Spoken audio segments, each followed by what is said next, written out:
A lot of men come to the Philippines thinking the place itself is going to magically fix everything.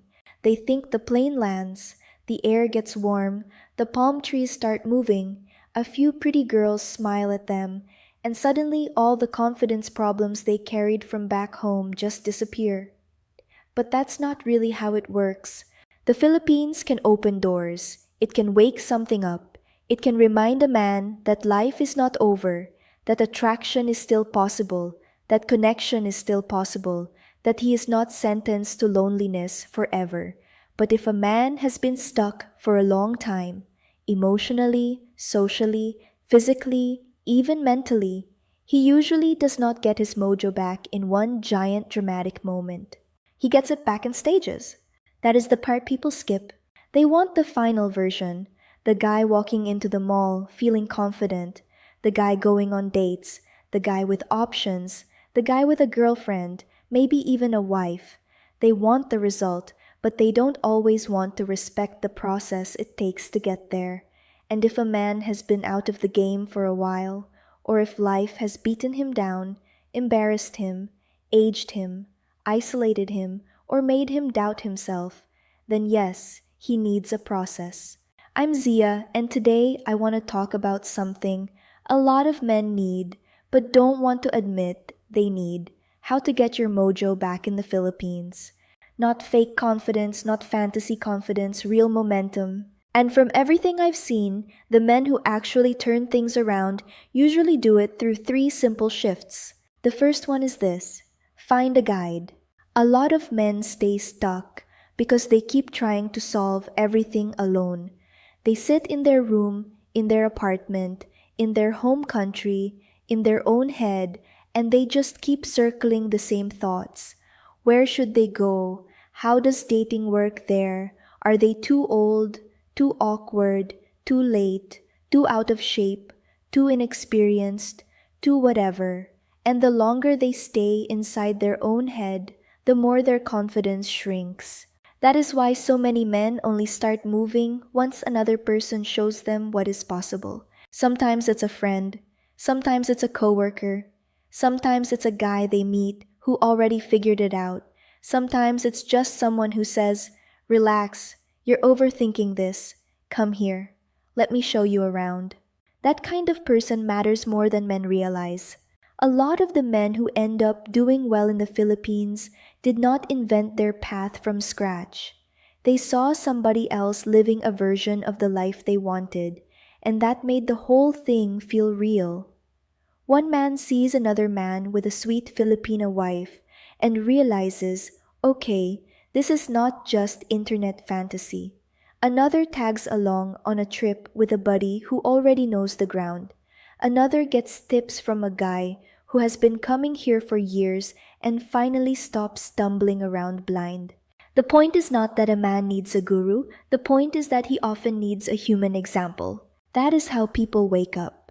They stop asking only, "How do I do this?" and start asking, "Who already understands this world better than I do?" That shift matters because getting unstuck is often less about secret technique and more about proximity. Proximity to confidence, proximity to experience, proximity to someone who can shorten the learning curve and keep you from making the dumbest mistakes first. And honestly, this applies to almost everything in life. Athletes use coaches, business people use mentors. Men trying to rebuild their dating confidence usually do better when they stop trying to be their own blind tour guide. The second thing that helps men get their mojo back is something a lot of people are afraid to admit. You need a fantasy, not a delusion, not something stupid, not something that makes you reckless, but a fantasy in the simple sense of a picture that excites you enough to move. A lot of men become stagnant because they stop feeling anything ahead of them. No excitement, no possibility, no image in their head that pulls them forward. They are just surviving. Wake up, work, eat, scroll, sleep, repeat. Nothing in that cycle creates mojo. It creates numbness. That's why fantasy matters. A man starts talking to a pretty Filipina online, or he watches videos and starts imagining what it would be like to actually show up, to walk through a mall in Cebu, to sit across from a beautiful woman at dinner, to hear laughter again, to feel wanted again, to feel his blood moving again. Maybe that fantasy is not perfect. Maybe the woman he chats with is not going to become his wife. Maybe the online connection is not even fully real. Fine, that's not always the point. The point is that fantasy creates emotional motion. It wakes up parts of a man that have been asleep. It reminds him he still wants things. It reminds him he still has appetite. That matters more than people think.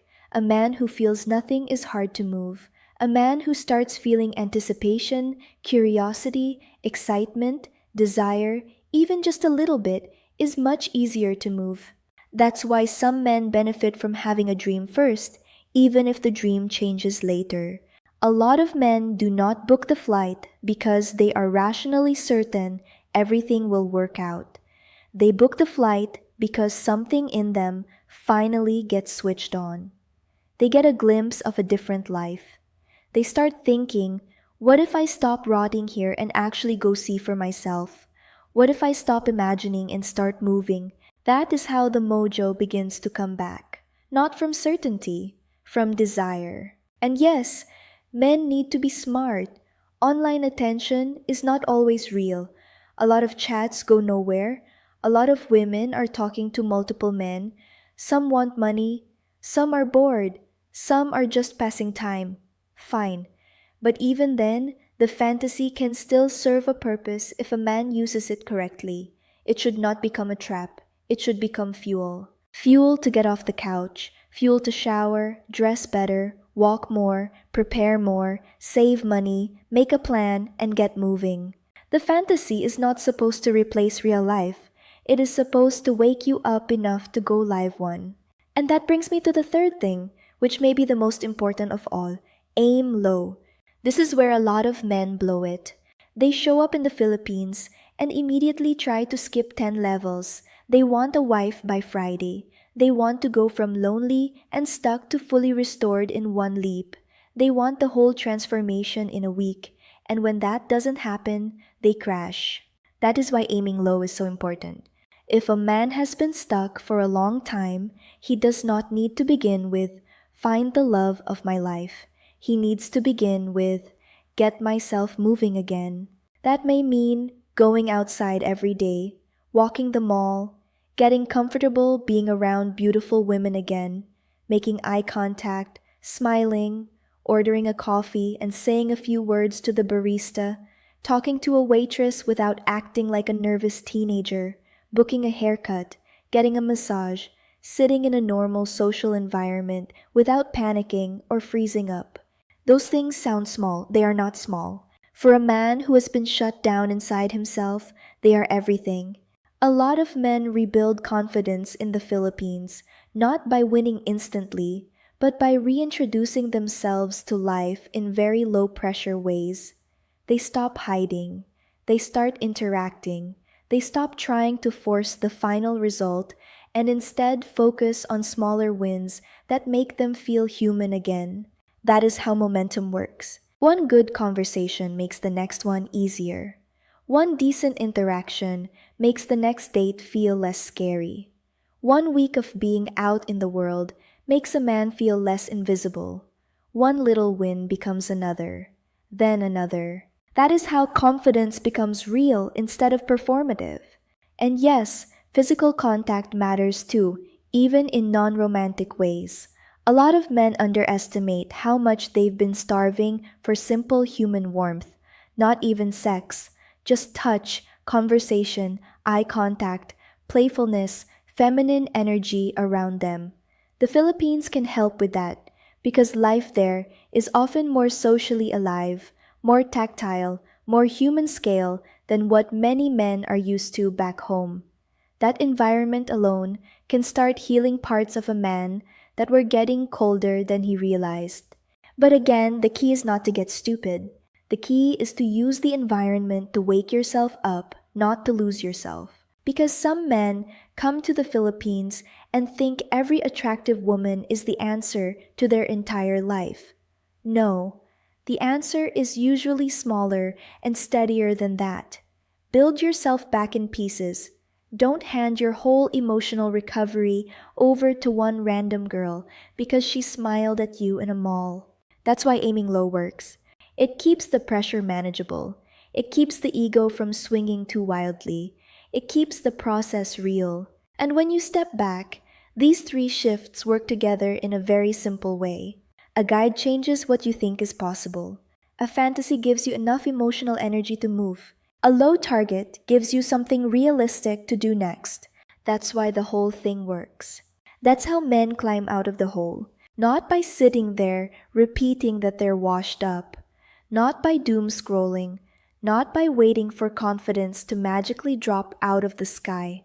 They get around different people. They get a reason to feel excited again. And then they start moving in a direction that is small enough to actually sustain. Your thoughts change first, then your feelings start changing, then your actions start changing, and once your actions change, life begins feeding you new evidence, better experiences, better interactions, better momentum, then the thoughts improve again, then the emotions improve again, then the actions get stronger. That is how a man gets his mojo back in the Philippines, not by pretending he's already there, by building it.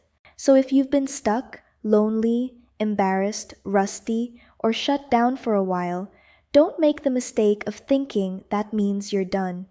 It usually just means you've been living too long without movement, without hope, and without enough life touching you back. That can change, but you have to help it change. Find your guide. Let yourself want something again. Then aim lower than your ego wants to aim and start there. Because men don't usually come back to life through one giant victory. They come back through momentum, and once the blood starts moving again, once the confidence starts waking up again, once the world starts feeling open again, that's when the bigger things become possible. Not before, after. That is the part worth remembering. You do not need to be fully fixed before you begin. You just need to begin in the right direction,